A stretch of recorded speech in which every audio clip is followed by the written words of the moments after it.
Yo, what's good, YouTube? It's your boy Money Side. I'm back again for another video. And in this video, we're going to talk about shooting, button shooting, versus rhythm shooting.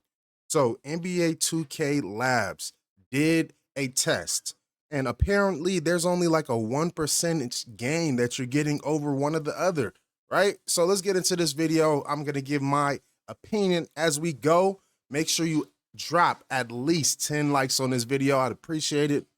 Let's go. Button shooting versus rhythm shooting. What's easier? How big is the green window size? What the overall make percentage is? We have all the answers in this video, and you're going to want to stay for the whole thing because if you don't, you might miss something very important. First, let's go over the basics of how rhythm shooting works. Baluba said in a post that rhythm shooting is basically all about mastering your shot's unique tempo. There's still an ideal timing point for when to push the pro stick, but you don't have to green the timing to make the shot. However, the better you time the release, the more wiggle room you have to match the tempo. After testing each input in the same exact scenario with a modded controller, it turns out that button shooting and rhythm shooting both share the same exact peak make percentage at 87 and 88% respectively. Peak make, so it's just a 1% gain that you're getting for rhythm shooting.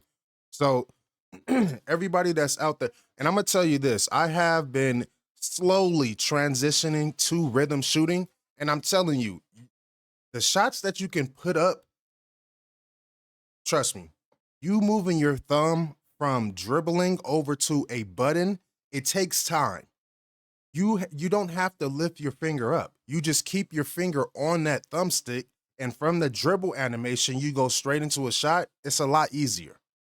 With that being said, they are completely different in terms of how they work, and they can't exactly be compared one-to-one. Let's take a look at button shooting. And before we do, just be aware that the reason you won't see 100% make rate from end to end is due to the fact that there are micro timing changes depending on factors like your jump shot animation and the exact distance from the basket. But if you want to learn more about that, you can check out our video on how to shoot an NBA 2K26. But this particular jump shot that we tested has a green window size of 555 milliseconds to 610 milliseconds. And if you release on the edges of this green window with the button, the make percentage is very low with percentages of 25 and 24% on the early edge and okay, so that would make sense on why when we release sometimes on the edge it'll say early and we're in the green. It's probably why.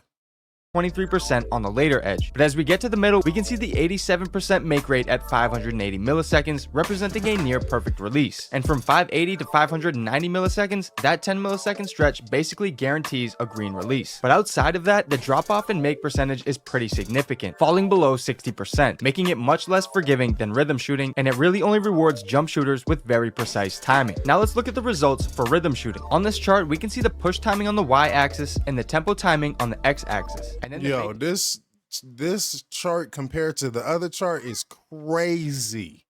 Percentage for each combination. The timings are grouped on the right, so whenever you see a slightly early white make, they timed it in that 510 to 530 millisecond range, and so on. For those that don't know, the push timing represents the exact moment you push the stick to start your tempo. So not the flick down to start the jump shot, but the moment you start your way back up. The tempo timing on the x-axis represents how long it takes from that initial push to the release of the stick throw. So a 50 millisecond tempo would mean it takes 50 milliseconds from the moment you start the push timing to the finish of your stick throw. As you can see, there is a ton of combinations where you'll likely see a green release. The ideal timing spot for rhythm shooting would be yo, that's crazy how many combinations you can get for a green release. Like look at slightly early, you can get green release. Excellent, in between slightly early and excellent, you can get a green release. All the way up to late, you can still, you see the green, you're still out there slightly late. Like, I definitely see why people are out there rhythm shooting opposed to button shooting. Like, I'm switching over, bro. I'm slowly but surely doing it, but I'm switching over, bro. You got me. You won me over. From 520 milliseconds to 500. Look at that big box, bro. Look at this big box compared to what the other one. Hold on, let me go back real quick. Look at that. Miss or make. I said this, bro. Like, button shooting is so unforgiving. It's either you're gonna make it or you're gonna miss it. You need to know your timing. So if you are button shooting, trust me, just go over the rhythm. You should be good once you learn how the rhythm shoot, because you have been in a realm where it's miss or make. 2 times bigger than that of button shooting when considering both push timing and tempo inputs. This is likely why it's considered easier to shoot with the stick over the button. And even Beluba said before the game release that rhythm shooting is really helpful if you have bad internet and unpredictable latency, and it's so this is an attempt, and I can respect it. This is an attempt, and this is why they had all those in 2K25, all those variations to where if you put on, what was it? I forgot where, if it was a higher tier, you feel me, it was miss or make, but the reward was higher, right? Low reward, high risk, you feel me? Remember all of that?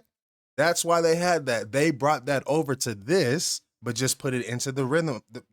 Come on now. They couldn't get rid of that because there's a lot of people that have horrible internet.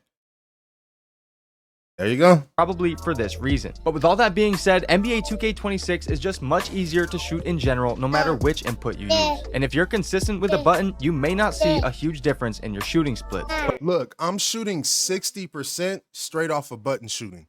So I know if I go over to rhythm shooting, I'm going to go well into the 70s. I'm just at 60%, right?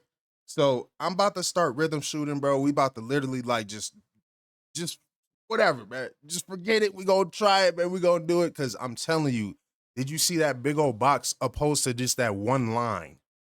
But overall, rhythm shooting is definitely worth it to try and learn, especially if you've been struggling with your shot. But that is all we have for the button versus rhythm shooting topic. And if you found this video helpful, don't forget to leave a like. Yeah, make sure y'all go subscribe to NBA 2K Labs. They got dope content. They always dropping good content. Make sure I drop that like. You feel me? I'm already subbed. You feel me? Know the gang on all that, you know what I'm saying? But you guys get in the comments. Let me know, are you a button shooter? Are you a rhythm shooter? After watching this video, are you going to try to get into rhythm shooting? Because it's clear as day. If you're not trying to rhythm shoot, bro, you are limiting yourself drastically. But yeah, money side, I'm out.